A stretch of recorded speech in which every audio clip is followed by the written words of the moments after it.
So I had a client, he joined the program. He did end up drinking again, but he stopped drinking for 6 months. And this is no joke. He went from startup to over $100 million company valuation in 6 months. Would he have done that if he kept drinking? No way. For the right kind of person, the ROI, to spend your time and money on solving a drinking problem, it dwarfs everything. And people don't see that. What was it that was happening maybe inside your mind or inside your body that was starting to give you the feeling that this is just not for me? When I started drinking, it was just this acute thing, causing damage like so early on. I've been stopping and starting for as long as I can remember. When did you stop drinking alcohol? Permanently 6 years ago. These days, I'll be around people that drink a lot, like especially in Dubai. Someone's ordering wine, someone's ordering this. I don't care. I feel nothing. It's like I'm sat with people drinking bleach to stop drinking. You need to change your perception of alcohol, see alcohol for what it is, to see it as a poison. How do you get someone to do that? Easy, man. That's Buy my course. No, I'll tell you how to do it. Hello, everybody, and welcome back to another episode of the InnerFight Podcast. I hope you've had a fantastic week, and I hope you're ready for this week's show. Have you ever wondered how someone can go from feeling totally trapped by alcohol to then living a life of complete freedom? It's an interesting thought, isn't it? In today's podcast, I'm joined by Leon Sylvester, the founder of Soberclear. Leon's revolutionary first principles thinking approach has helped countless professionals and entrepreneurs and all sorts of different people quit drinking without relying on just purely willpower or other interventions like AA. Remember, here at InnerFight, Leon often shares his personal journey and expert tips across all his social media platforms. And we talk about this in the show. Actually, all of his secrets and everything, well, they're not really that secret, are available over on his YouTube channel. All he wants to do is help people achieve sobriety and personal growth and living a life of freedom.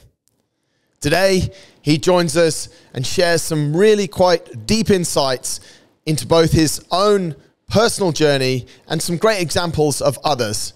Highly motivational and really providing some pretty interesting food for thought, especially the vodka on cornflakes.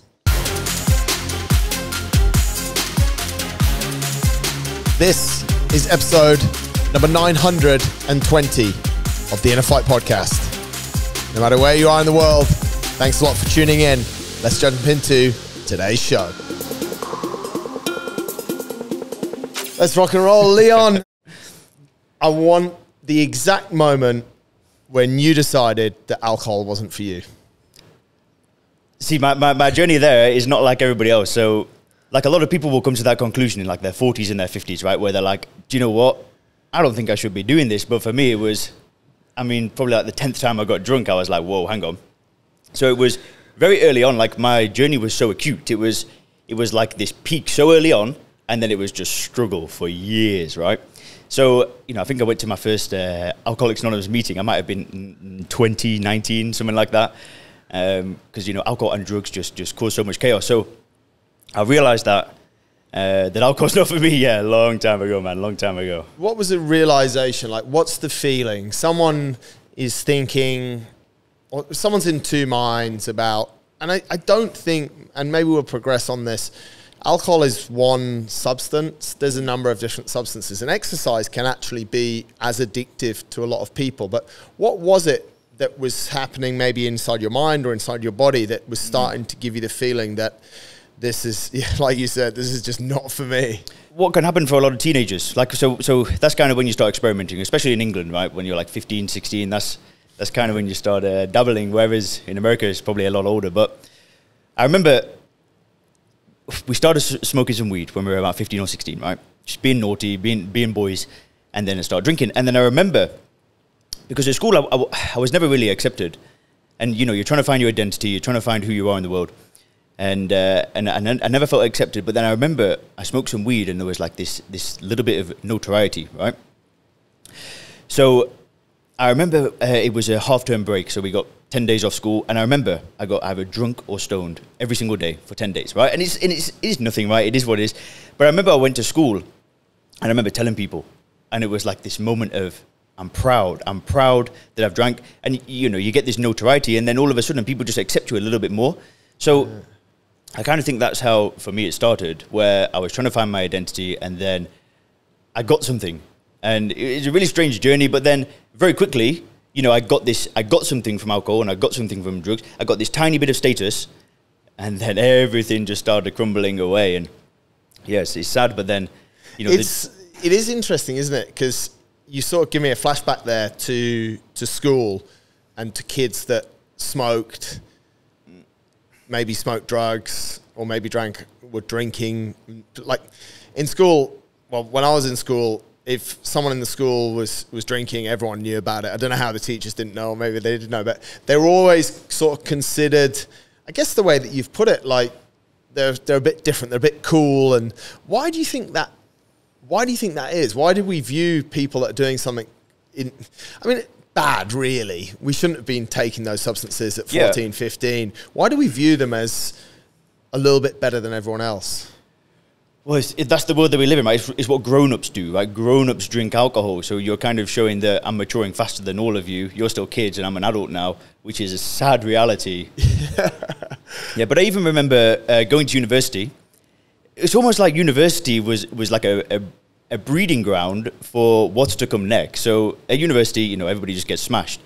And I remember it was like Freshers' Week, right? So everyone's coming in hungover.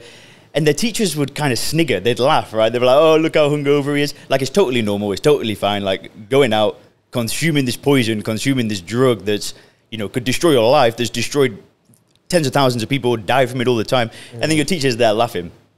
It's just a bizarre, right? If you actually think about it, it makes no sense. Think about it like that. But then what happens is you kind of develop this addiction to alcohol while you're at university, and then you go into some corporate world, which is what I did after university. I went and worked in an office.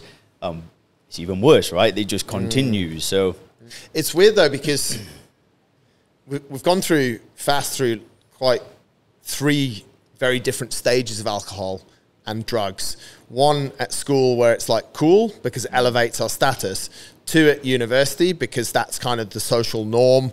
And like you said, lecturers, like, they don't bat an eyelid. They almost, I remember some situations just as you explained, like the lecturers would laugh at it. And then we go into the corporate world or to the working world, where, especially in certain industries, alcohol is a huge part of the industry. Like, you can't sign deals, but in some industries, you know, the whole wining and dining clients, so it almost serves in those 3 stages, which could be in a 6-year period. It serves us in 3 really wild ways, doesn't it? Yeah. So then what though? Like, and that's what I was going to ask. By then it's too late. So there's a famous example in a book, right? There's Alan Carr, Easy Way to Stop Drinking, and he uses this example of a Venus flytrap. And how it works is like the animal will come to the fly will come to the top of the thing. It will taste this nectar, and then it won't fly away because the nectar's so good, but it can fly away whenever it wants. So it's like, oh, it's so good. And then if it looks down to the bottom of the planet, it just sees carcasses, right? It just sees all of these flies that are dead. But it can fly away whenever it wants, but it keeps eating the nectar, and then it looks down, it's like, nah, it's not going to happen to me. It's not going to happen. Eats. And then it becomes so fat that it can't fly, and then boom, it dies. And then the thing in the book, and this example was used in many books, it's like, when did that person lose control? Did it lose control when it was a 16-year-old getting the status, or have they lost control when they're 30, when they actually try and stop and they realize I can't stop? Like, when did that person lose control?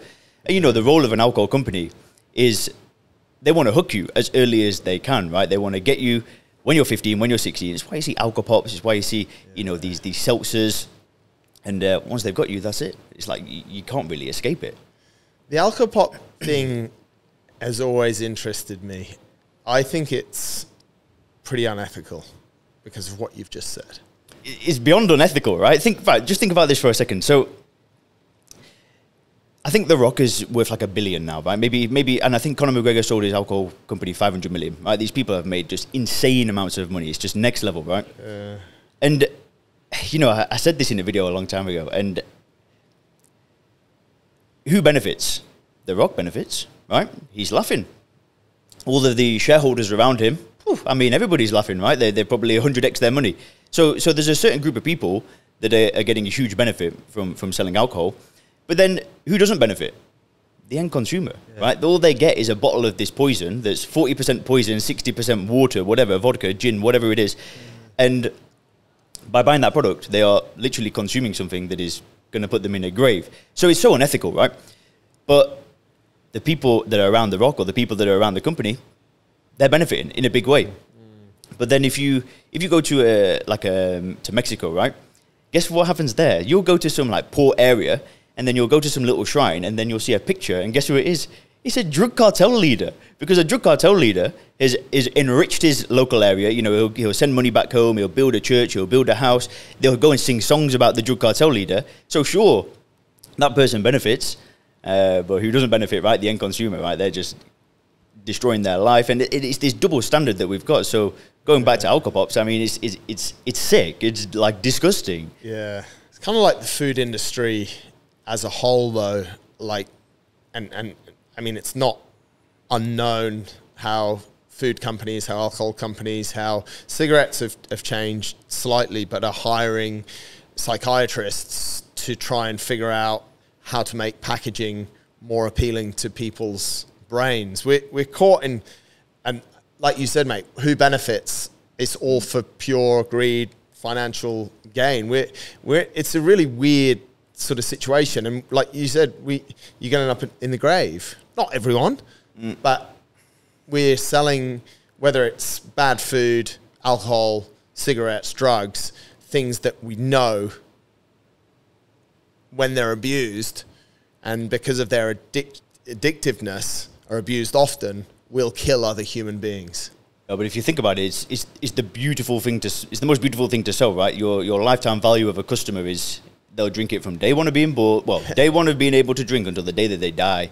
And it's like hijacking these reward systems in your brain, right? It's the dopamine from the drug, like social media, all these massive companies. It's just hijacking your brain. And the thing is like for you to work on any long-term goal, health, whatever, a business, a career, like these things take sacrifice, and you've got to kind of just get away from this instant dopamine, because, you know, an alcohol company, a social media company, they don't give a shit if you just sit there on your phone all day scrolling, or if you go and work on your business, they don't care. Yeah. So and I think a lot of people need to, you know, just distance themselves from short-term gratification as a whole, not just talking about alcohol here. Yeah. And start working on these things that are going to long-term impact them. I don't know the stats, and probably should have done a little bit of research, but definitely when I was growing up, and obviously it sounds like when you were growing up as well, social media wasn't so prevalent. So the distractions, the bads, which were then seen as cool and elevated our status a little bit, were more attractive. Do you think, or maybe you know, that people are less addicted, the youth are less addicted to alcohol now and more addicted to other things like social media? They say that less millennials are drinking. That's I've heard that in the news before. Yeah. But I think that's more that, like, kids are kind of waking up, right? There was no conversation around it. So when my nana was growing up, that's just what everybody did. And if you didn't do it, like, it just would never come up as a question. Same with smoking cigarettes a long time ago. And I just think conversations are progressing where kids are now like, whoa, hang on, like, should I really be doing this? Like, is it really all that it's made out to be? Yeah. And I think maybe, you know, that could come from maybe just the youth are just bombarded with marketing, right? 24/7, phones, advertisements. It's just a constant attack. So I don't know, maybe people are just becoming more aware of like the product placement in a movie, or so yeah, I guess but I think the thing is, man, is it's going nowhere. Like, yeah, there might be a small percentage drop, but yeah, we've added another problem with these other things that are addictive. I mean, the example we were talking about is social media, but we still have a problem with the old school things like alcohol. That's what we're saying. Yeah, and like this is the thing is I'm not trying to change the world, right? Like with what I do, I'm not trying to lobby a government and tell them to ban alcohol or anything like that. I honestly think everything should be legal. I don't think there should be a government saying this. However, like what I'm trying to do is, I'm not going to go and sit in a lobby, but if I can help like an individual change their relationship with alcohol, that starts a conversation, right? So like if it starts at the individual level, so if I can influence one person to stop drinking, to, you know, see alcohol for what it is, to see it as a poison, as a drug, rather than this, you know, nice thing that's in our life, if I can get them to change that, then what happens is like when I changed, I set an example for somebody else. Now I set an example for a lot of people, right? But then when they change, they set an example for people around them. So, I'm hoping what I do is I just help the individual change, and then they spread it. And then it kind of just spreads on its own. When did you stop drinking alcohol? Permanently 6 years ago, but I've been stopping and starting for, as long as I can remember. Like I said, when I started drinking, it was just this acute thing of like, oh shit, causing damage like so early on. But then my life was just up and down. So it was just like, I might stop drinking for a month and then everything would go well. I'd tell my family, I'm not drinking ever again. It's changed my life, blah, blah, blah. Boom. Then I'd drink again. So, and this cycle just went on for so long. Like, so I've stopped and started more times than I can count. And why did you start, when you stopped and you, like you just said there, like life was going good, everything was good. What were some of the things that made you start drinking again? So what would happen is alcohol would cause a lot of pain. So I'd generate this pain, and that would be enough to get me to stop. Then after you stop drinking, for sometimes I might have to take a month off, sometimes a week off, but eventually the pain subsides and you forget, right? So then, like, let's say I just had this really bad hangover, there was one day where I threw up blood on a computer, right? Like, okay, that's enough to get you, to scare you, right? Where you're like, whoa, I shouldn't have done that. Yeah. But that will get you going, but then the pain eventually subsides. So then it's like you forget. You just totally forget. It's like, oh, it wasn't that bad. So when I would start drinking again I would forget the pain, and then I would see somebody drinking. Like, I don't know, I had this friend, he was super successful, right? Just like great career, investments, everything. And he would drink, but not a lot. So I forget the pain that alcohol has caused me for the past 8 years or whatever it had been. Yeah. And I'd look at this guy and I'd be like, he's got his life together. He just has a little bit. And then I think, but if he can do that, surely I can do it. I'll just have one. Oh, my days. And that would be it, right? There's no such thing as one drink. It's a chain reaction that never ends until you break it. That's varying degrees for different people. But yeah, to have this idea of just having one, I'd start thinking that I could be a normal drinker, and every time I'd fail. And I've done that enough times to realize that that voice in your head is lying. Do you believe that there is such a thing as what you've just said there, like a normal drinker? Yeah. Someone that could have one or two drinks and, like you said, that guy looked to have his life together. Whether he did, whether he didn't, who knows? But you say he doesn't drink too much. So is there that type of person that exists? Yeah, 100%. But I don't want to be like them. Right. If anything, I would feel sorry for them, because why are they thinking that? What do they think they're gaining from taking that drug, right? My thinking is very black and white. Like, I'm very open-minded about everything, but on this one topic, my mindset is 100% like one way, and it ain't going to change. I've done enough research. I've had enough experience to not change it. And, what would happen in my mind if I thought that, I thought, oh, there are normal drinkers. There are people that can do it. I would just immediately think, well, there's also people that can smoke crack and have a normal relationship with crack. Do I want to do it? No. So it's just not an admirable thing. If it's, good for them, but I don't want to be like that. The severity of drugs, right? If we look at all of these different substances as drugs, there's severity. And like one of the most common drugs that kills the most people in the world is sugar. But it's freely available and it continues to kill. And I agree with you, mate. Like, if someone said, yeah, I'm a recreational crack smoker, you'd be like, you're what? It wouldn't. But there's this weird scale, isn't there? And on the scale of where a drug like sugar is killing millions, and then crack, heroin, whatever, on this end is actually not. But this is really demonized, and this is really common. And I don't know, does alcohol sit in the middle? Like, mate, it's very sort of a personal thing. But what's your thoughts on that? Like, what's your thoughts on sugar, mate? Oh, I've got no opinion. So I don't demonize sugar. Like, so a lot of people that will stop drinking alcohol is they will, there's a lot of sugar in alcohol, and the blood sugar will drop, and they'll eat a lot of sugar after stopping drinking. One thing that people can do though is they'll stop drinking and then they will switch the addiction to sugar. Like, that is actually quite common, because when you stop drinking, the blood sugar's down, you want to eat sugar, you get these cravings. And what I always say to my clients is, the first week, go easy on yourself. if you want to sit in front of TV all day and eat a bowl of ice cream, it's better than drinking a bottle of vodka, right? Like, so what? But what you don't want to do is start switching the addiction, because going back to the idea of dopamine, you know, you're getting your dopamine from just a completely different substance. But yeah, you know, there could be a whole conspiracy there with sugar, and you know, it's addictive like alcohol, and you know, there's just money in it. I'm not. That's what I'm thinking right now. Like, you could take someone who is having like any number of drinks, 2 or 3 drinks a day. We want to get them off it. We understand it's not great. But then we've put them onto sugar, onto the ice cream. Like, is it, this is where I'm trying to understand how you see it. Is it the addictive, like, what did you replace alcohol with in your life? Let's go that way. Sure, but just going back to what you were saying, there is one significant difference between sugar and drugs. And the difference is that if I eat a bowl of sugar, I'm going to sit there and then get a sugar crash. If I drink a bottle of alcohol or vodka, I'm going to cause chaos, right? If I get in my car after drinking some sugar, whatever. If I get in my car after drinking 10 cans of beer. Yeah.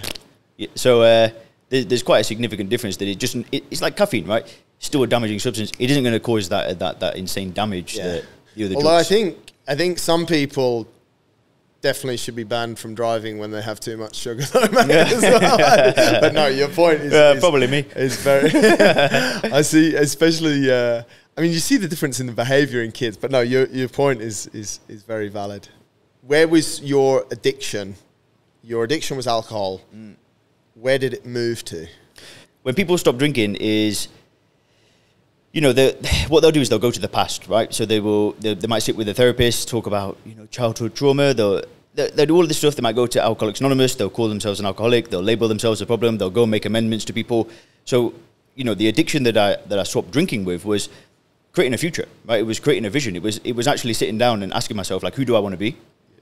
Nice. And what kind of life do I want to live? So, you know, what I did when I stopped drinking, it was within like 2 weeks is I started a business. So I started personal training. So,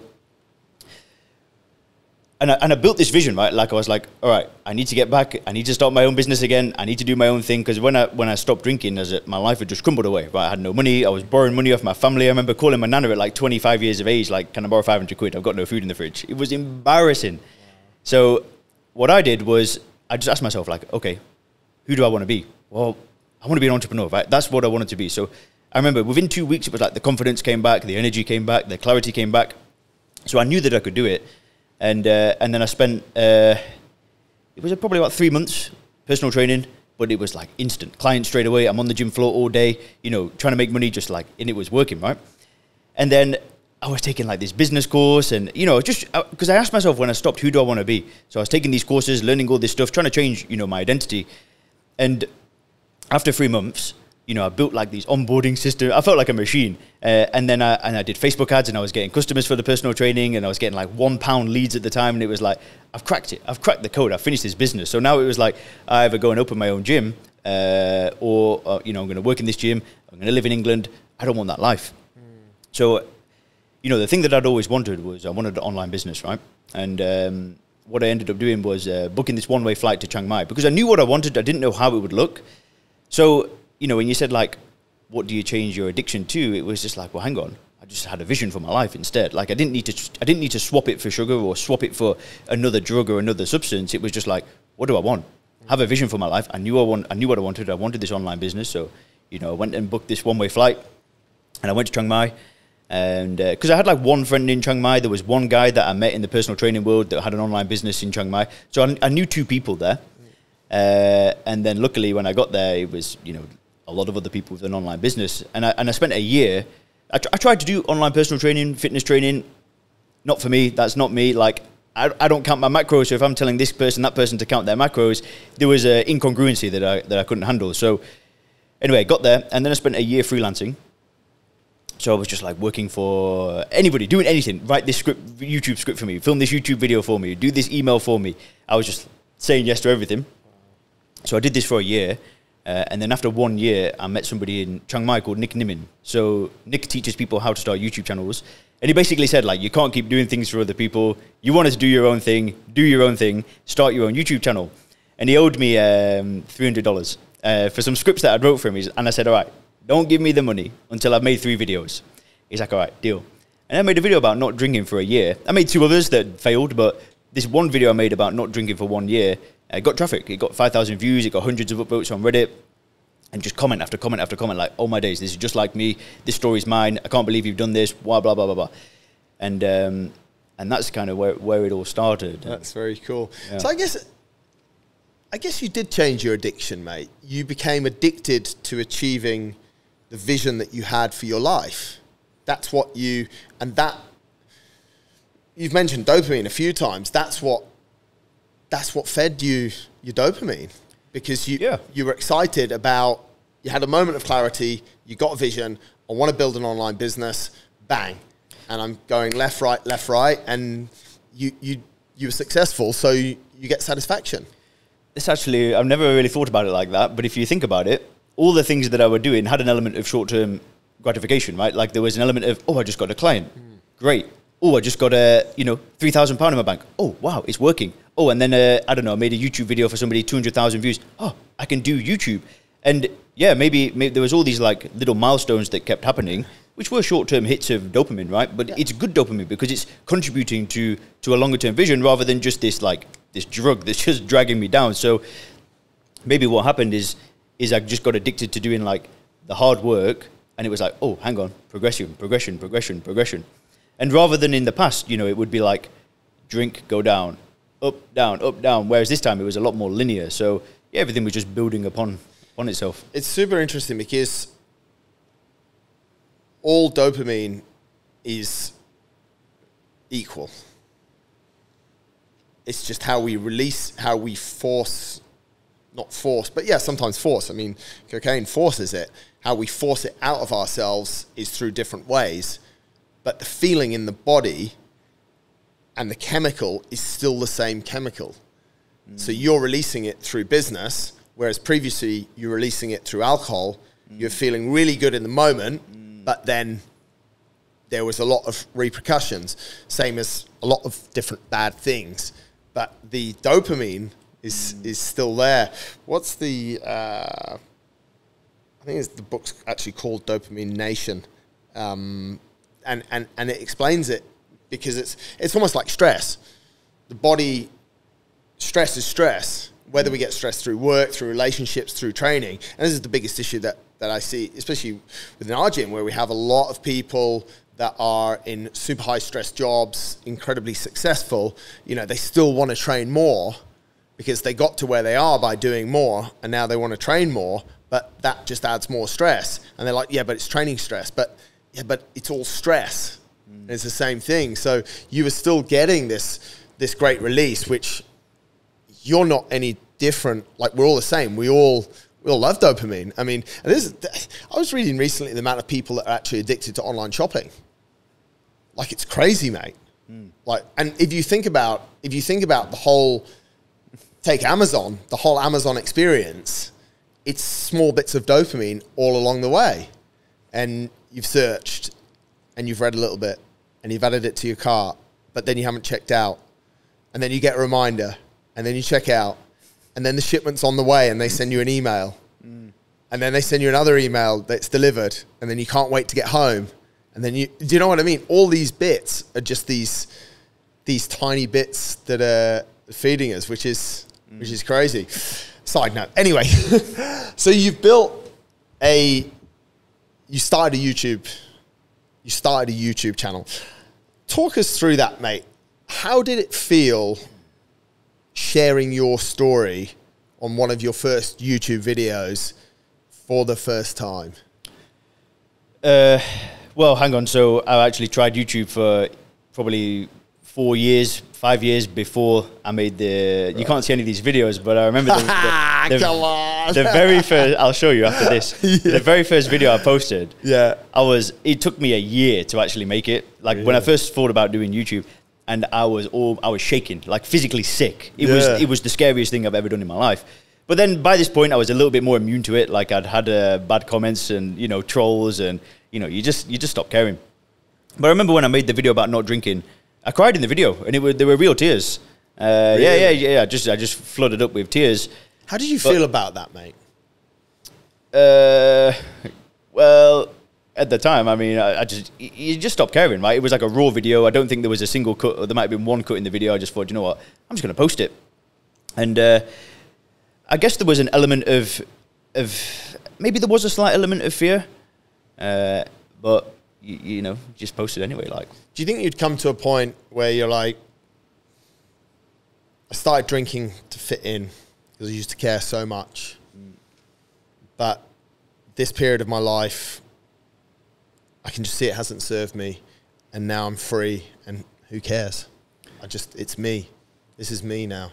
Yeah, and I remember like the first year that I didn't drink, I didn't make a big deal out of it. So I didn't tell my friends. I told a few friends, but I didn't really, you know, I just kind of kept quiet about it. And I remember when I made the video, I did send it to a friend of mine, and he was like, I didn't even know you really drank that much. I was like, oh, wow. Yeah, you had no idea. Because I didn't, you know, and this was the big difference between other attempts that I'd stopped drinking. In the past, I'd make it this massive deal. You know, I'd tell everybody, I was in an AA meeting, this, that. And this time it was just like, do you know what? Because I knew in my heart that I was done. Like the first time in my life I'd ever made a real decision.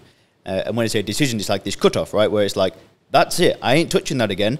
And I remember I told one person, like within the first few days of stopping drinking, somebody that I worked with, excuse me, and he looked at me and he was like, oh, here we go again. And I went silent. I said, do you know what? I don't need to tell anybody because it's done. Like I'm seriously done with it. And I can't remember your question, but we're talking about you breaking down in the first video. Yeah. So then, by this point, I hadn't drank for a year, but my life had gone so much better. Like everything had fixed. I was in a relationship. I had money in the bank account. You know, I was doing what I wanted to do. I was living in Thailand. I was like, I've done it. I've been here for a year. It's really happened.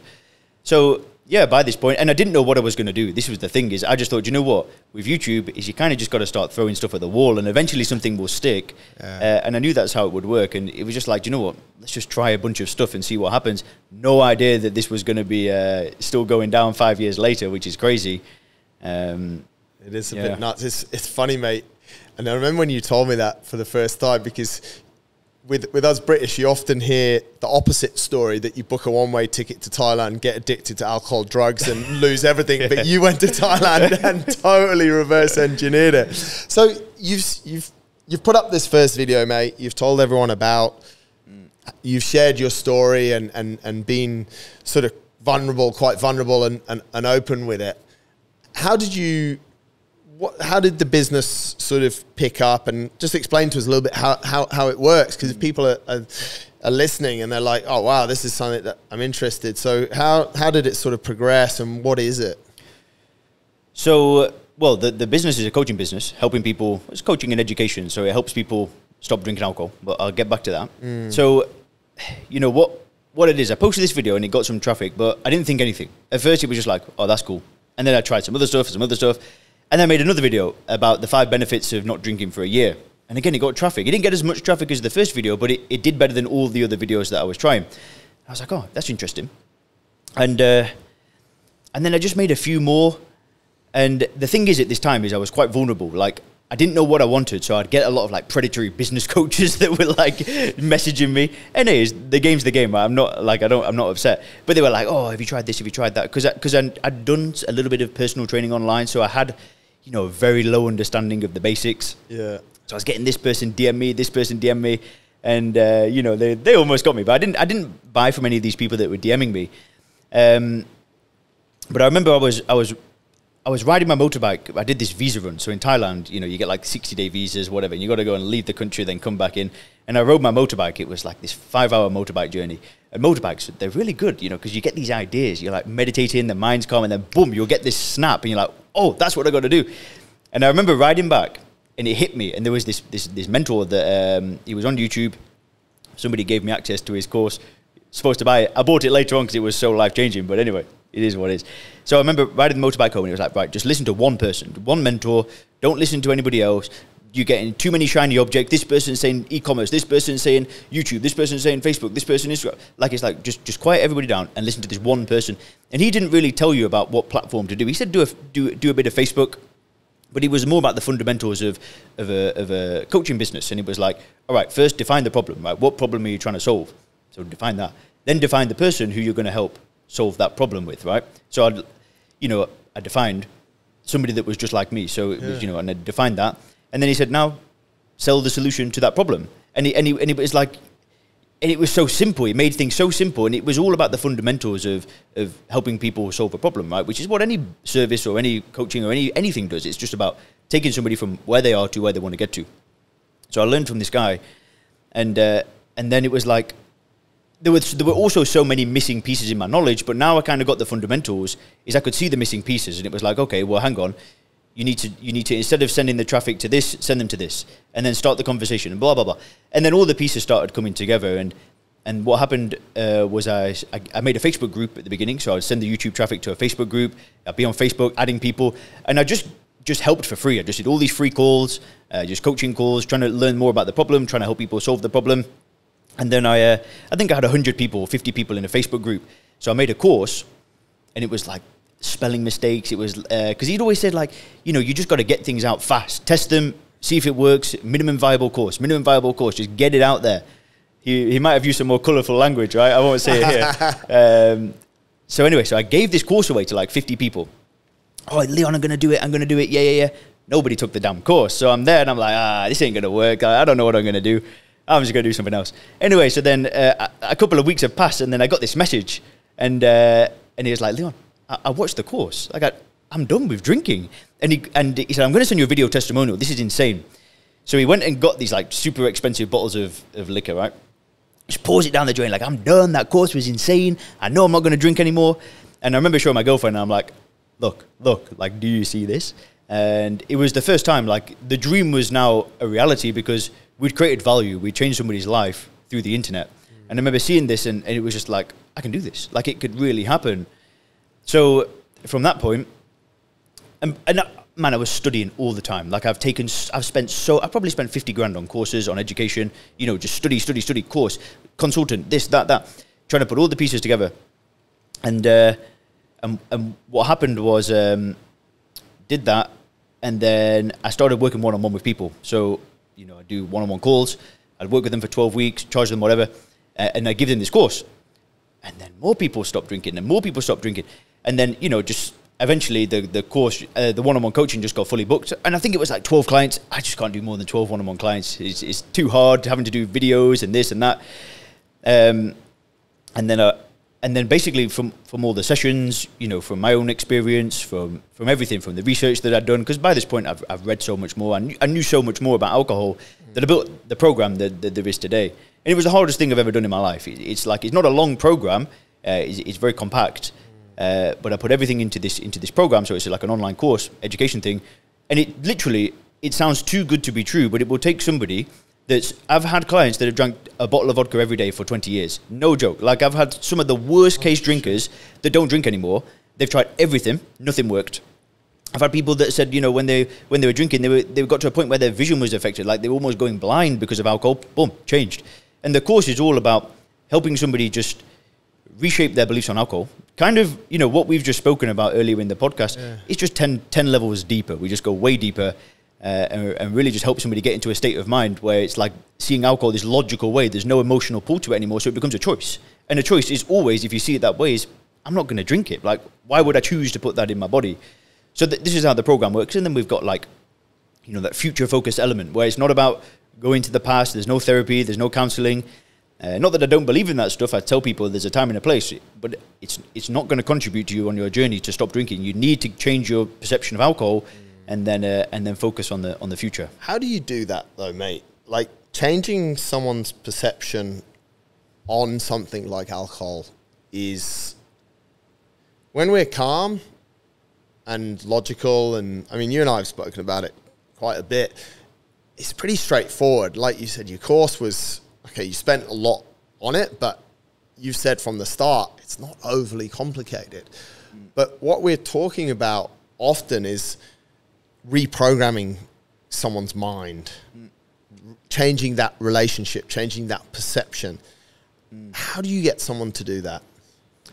Easy, man. That's buy my course. No, I'll tell you how to do it. And if you, the thing is, I tell people is my YouTube channel. Oh my days, I've spent so much money on that channel. It's free. I'm talking like way over 6 figures, right? Just on editing, on the equipment, on everything. And I've put my heart into it, and I give it all away for free. And the way that you do this is you use first principles thinking. So, like, going back to that example with the business coach, right? He would say, this is you know, I learned it from him, and I've heard about it before, but he would say, you know, what does society think about building a business, right? How do they label it? Well, they say that it's hard, that it's difficult, that you need an investor, you need a big idea. You hear all this BS that's not true. When you boil it down to its first principles, you break a business into its component parts. He says, so what do you need? You need a problem. You need a problem. You need a person that has the problem. You need to be able to market to that person and talk to that individual person. You need to sell them a solution and deliver the solution. So let's break it down into its principles and then study the principles, right? And then you realize when you put it back together, your paradigm is business is 100% possible. It's not even that difficult, right? And you probably have had this experience as well. So this is what we do with alcohol. Is if you think about it, all the only reason why somebody drinks is because there's a perception that they gain something from drinking, right? Otherwise nobody would do it. They think that it helps them relax, you know, de-stress. They think that it tastes nice. They have all these reasons that they think that they drink. So if you can break that down into its component parts, right? Like, so let's actually study the taste of alcohol, right? And then you break that down and you think about it more, and you're like, well, hang on. So when did I think that I liked the taste of drinking? Because the first time I tasted alcohol, I spat it out. It was disgusting. So it's like, well, hang on. So then, do I really like the taste of alcohol? Well, if I like the taste of alcohol, why do I not put pure alcohol on my cornflakes in the morning? You know, and it's like, well, hang on. I don't like the taste of alcohol. The taste just slowly became tolerable, and it tastes like shit. Like there's no nice way to put it. Well, hang on. So that means maybe I'm actually addicted to a drug. And so you're boiling it down to its core, and you can do this with all these different beliefs, right? There's all these different beliefs. And this takes time. Like, I'm not going to say that you could do this in 20 minutes. You've got to sit down. You've got to write down. You know, you've got to do a lot of journaling, introspection. You've got to do a lot of study. I give this away on my channel for free. Like, you know, somebody could spend a bunch of time watching the channel. They'll get there. Obviously, my program's going to be a shortcut because you get handheld through it, right? You're accountable. There's a community of other people that you're doing it with. You know, there's the whole coaching element after you actually stop drinking. But yeah, you know, it takes a lot of study, a lot of introspection. You buy books, read papers, listen to podcasts. But eventually, I think that anybody can get into that state of mind where it's like the choice. It's like a logical choice. And then, you know, like you made it the point earlier of, okay, when you're tired, you know, when you're feeling lethargic, then it's going to be difficult. Well, not if you don't see it as a solution to your problem, right? You don't see crack cocaine as a solution. You don't see, you know, taking a painkiller as a solution. But yeah, once you can see alcohol the same way you see other drugs, it doesn't matter. It is interesting because so many people, I mean, we're Tuesday now recording this, but on a Monday, they're never drinking again. And hopefully it's not until Friday when this feeling comes around, but for some people it comes on a Monday night. But, you know, Friday afternoon, it's the weekend, and it's exactly what you said. They're only going to alcohol because that's their default setting, and that's what they're used to, whereas if you've deconstructed that. However, for a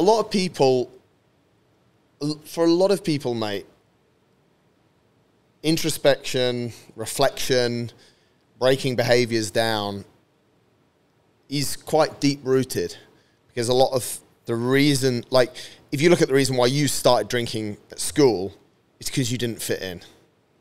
Now, you're confident, and you're super happy to say that. You said it in the first 2 minutes of the show, and you don't care because you're so confident in yourself. But for some people to actually say, or to get to a point and say, actually, I started drinking because I felt not good enough. That's brutal for them. And that can, because then we have to understand why they got to that feeling. And that's hard, right?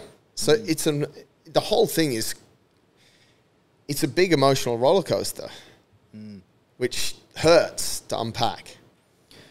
Yeah, like drinking for a lack of confidence. I mean, I'm quite sure I heard it recently that some of the most successful people in the world suffer from an inferiority complex, not superiority complex. They think that they think that they're better than people, but they also think that they're not as good as people, so they have something to prove. But this idea that alcohol, it doesn't give you confidence. What ends up happening is, you know, you drink, and like, let's say you set a goal of getting in certain shape, right? Coming to the gym, losing X amount of weight. If you don't hit that goal and you drink, your confidence doesn't increase. Your self-esteem just goes lower and lower and lower and lower and lower. So the more that you drink, the lower that your self-esteem goes. And you know, you got to go back to like, okay, you don't feel good about yourself. You're not confident about yourself. Well, why? Like, what's the root cause of that? And yeah, I mean, a lot of the time it's like breaking commitments to yourself and not staying true to your word. But when you get rid of alcohol, if that's like the cause, if that's like a major problem in your life and you feel like it's kind of filling a void of confidence, it's got to go. Because then you can then start building that trust of yourself. And when you say, okay, I'm going to lose 10 pounds, I'm going to do 5 workouts this week, and you do it, it's like, then you start building a bit more trust in yourself. And then, you know, self-esteem, it takes time, man. When I stopped drinking, I didn't feel good about myself. I felt like shit. I wanted to cry. Like, I just looked at my life and, oh, man, it was a disaster. Like, I just remember waking up this morning, the morning that I stopped drinking. I'm not even telling you half of the stuff I did that night. But honestly, I just remember waking up. Yeah, there was, honestly, man, don't even want to go there. But there was like, you know, trash all over the room, like dirty laundry, half a bottle of whiskey that I stole from my housemate. I felt like crap. But that's the thing, is that if I was in such a low place, feeling so bad about myself, no confidence at all, just terrible self-esteem, as soon as I stopped drinking and then I started stacking the wins, that's where confidence comes from. I'm not naturally a confident person, but it's through not drinking and building trust with myself.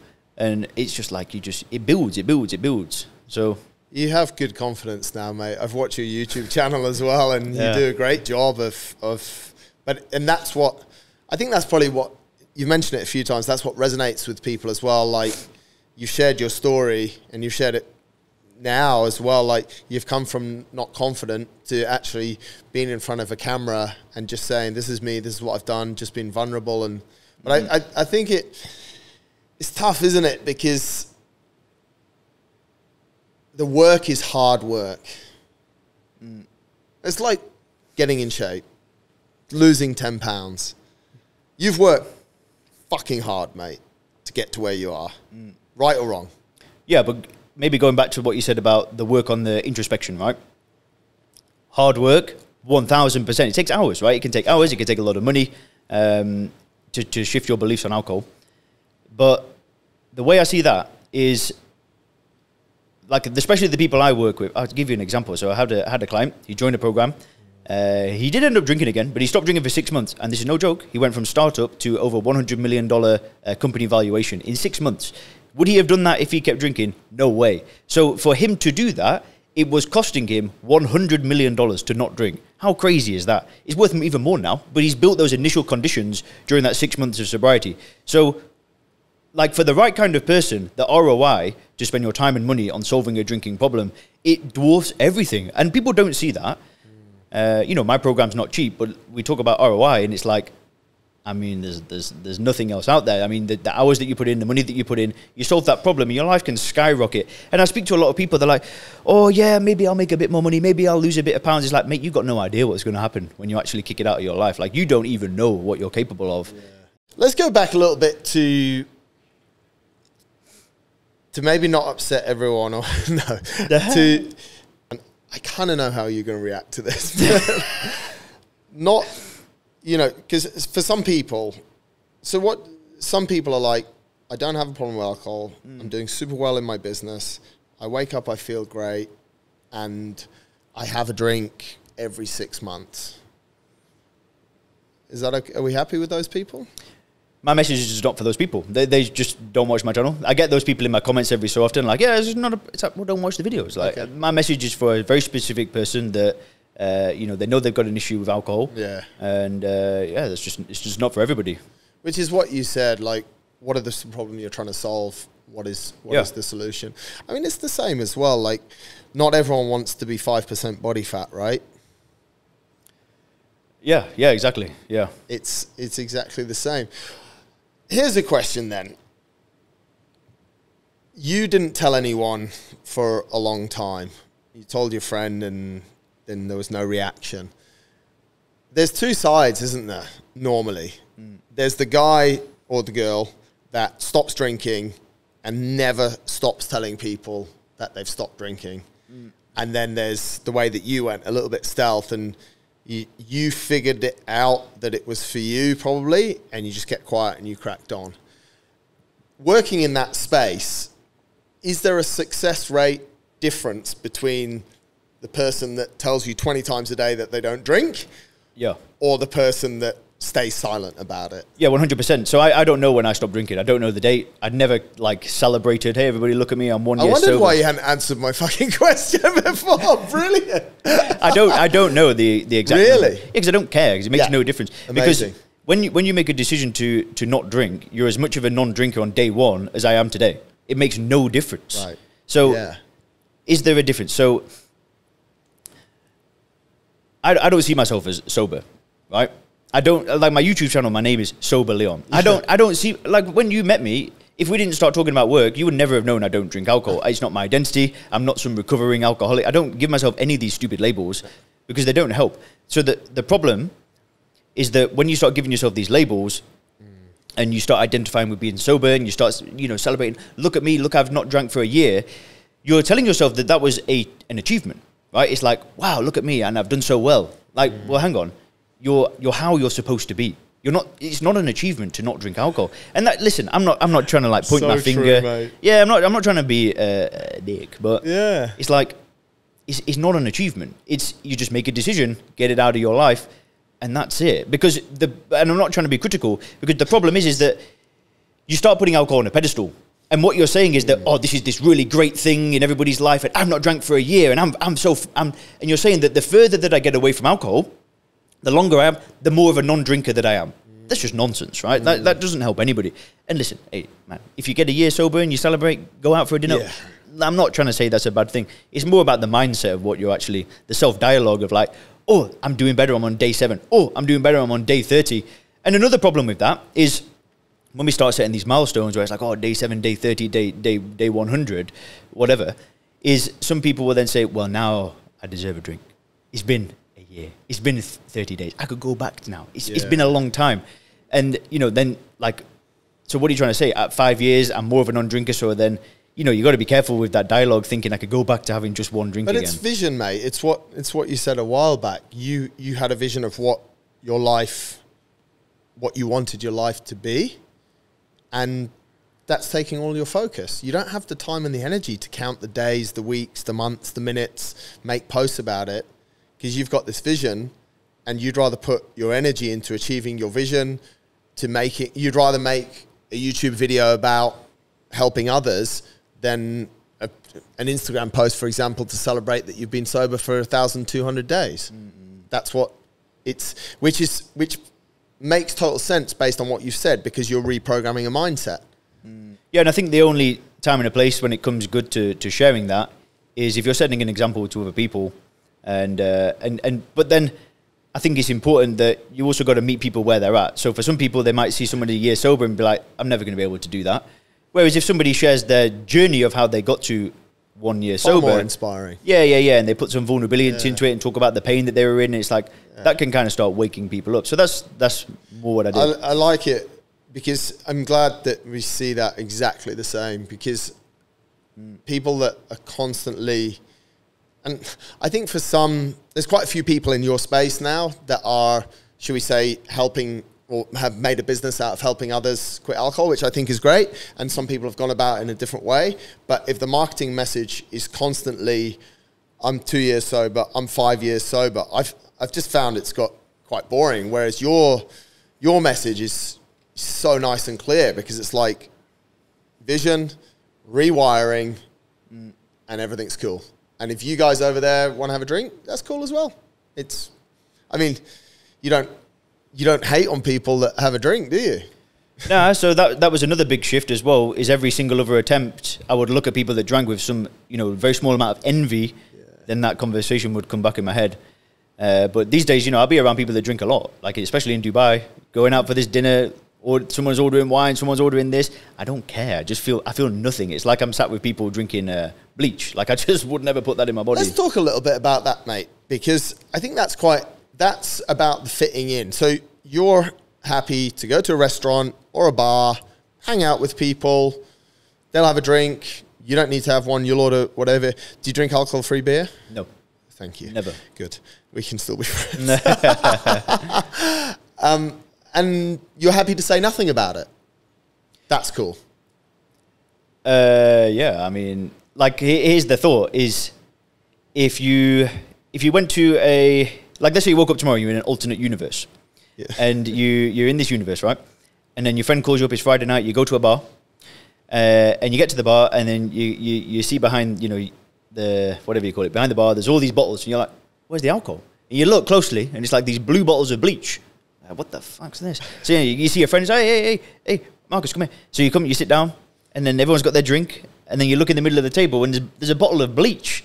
And then he gives you the glass, he puts the bleach in, he pours the Coca-Cola in, he's like, there you go, mate. And you're like, I don't want that. And then you sit there and you talk to your friends. Amazing. And that's if you were in that alternate universe, you'd just be like, no. If those people came into our universe and saw us drinking alcohol, they'd feel the same way. They're like, dude, what are you drinking that shite for? It's just pure poison. Yeah. So when I'm sat with people drinking, it's like I see bleach. It's like, I logically see it. Does that affect your friendships and relationships? If it does, then they're not my friends. It's simple as that. But from your, I guess the question is, mate, and are you happy to have friends? Like we said, are you happy to go to brunch with people and they have a few drinks and you sit there and you can maintain friendships, or do you find that difficult? I would personally never go to a brunch. Like these, bottomless brunches. Yeah. And the reason why is because it's boring. Yeah. So super boring. Yeah, like the message that I've got is I'm never afraid to be in an environment with alcohol. Right. So, but only if I'm doing something or I'm with people that I really like. Right. So, in the first year of stopping drinking, as I lived in Bangkok for a month, there was like a month period. It was me and my best friend. Yeah. And we love pool. We just like get addicted to pool, right? There you go. There's what I stopped alcohol for, playing pool. No, just kidding. So we'd go to these bars, right? We'd go to these bars and we'd be out till like 3 a.m, right? Yeah. And we'd play like 4 or 5 nights a week. Everybody's smashed, and it's like, dodgy areas as well where there's all females and it's just chaos. Yeah. And but it was fun. Like, it's just like this mad environment. There's so much stimulus. I didn't think about drinking once. But it's not like I'm going to a nightclub where I feel uncomfortable, where there's loads of loud music and dancing. I don't dance, man. Like, I'm not going to go there. But as long as mate, don't worry. Yeah. As long as you don't want to see me dance. As long as you're doing something that you enjoy. Yeah. And you're with people that you like, it doesn't matter. So if you go out for lunch or a dinner with some good friends, and they're having a bottle of wine with the meal, nothing excessive, whatever, everyone's happy. Yeah. Yeah. Yeah, but also one thing that happened is, as I've stopped drinking alcohol, is at the beginning I was around people that drank more, but then those relationships just kind of started to fade away. Mate. Yeah, but it wasn't a conscious choice of like, I'm cutting people out of my life that drank. It was just, okay, well, I'm now friends with this person, and we met in the gym, and we trained together, and he just naturally hardly drinks anyway. And then another friend like that. It's a natural movement, because environment's key, isn't it? It's a natural movement that the people that you start to hang out with, and like you said, people that you like to be with, they should, like that friend liked to play pool. The fact that you're doing it in a bar, it doesn't matter. It's just that the pool table was in the bar, and you guys had a great time till 3 a.m, 4 nights a week because you played pool. So it's the environment. And like you say, you probably, because normally substitutes is fitness for alcohol, which is great for both of us actually, and it's like, so now you get friends from the gym and you can, but there are also certain people that, and I guess it goes back to what we were talking about before, for some people, the tool of telling people the whole time or posting on whatever platform they use that they're so many days dry is a really powerful tool for them, and we shouldn't always deprive them. For some people, the tool of not hanging out with people that are consuming alcohol is the right tool at the right time. But you're at a stage where it's cool. If you're a good lad, we're mates, we can go out. If you want to have a drink. I mean, I can't stand it, mate. I can't stand hanging out with people that are drunk. Drives me nuts. And the more... But that's also because I think I've seen a lot of people, which I think we all have, really screw themselves up. And I don't know, do we feel responsible if we've been in their company? I don't know, but yeah, I won't go to a brunch, don't worry. Yeah. Nah, not for me. It's an interesting one. Mate, it's awesome. It's a great conversation. I think it's different for a lot of people, but your principles and the way that you've delivered them is uber powerful, mate. And we have to congratulate you. I know the number doesn't mean a lot, but 100,000 subscribers on YouTube. It does mean something. It means that you're doing something great, mate. And I know, like you said, the content that you've put on YouTube for free, that's like this podcast, 900 and whatever. I think if you listen to all of these shows, please go and do it. If you listen to all of these shows, you get, not from me, but from the guests, you get all the keys to unlocking everything. So, mate, thank you for what you're doing, for helping people, and also for sharing it. We've had good conversations as well around alcohol, and I think I'll never forget and you used it in this show, the vodka on your cornflakes. I think you used that on me the first time we chatted outside, wasn't it? Probably. I've been riding for like 7 hours and he's talking to me about vodka on cornflakes. I'm like, but mate, it's great to have you obviously here in Dubai and at the gym. How does it work? If people want to use your program, they like what you've said, how does all of that work? Just go to soberclear.com. Awesome. Or go to the YouTube channel and get indoctrinated into the mindset. And go back to video number 1. And I'm stoked that video is the way that you explained it, mate. It's super cool. But Leon, it's been a great chat. Thank you so much, mate. Thank you.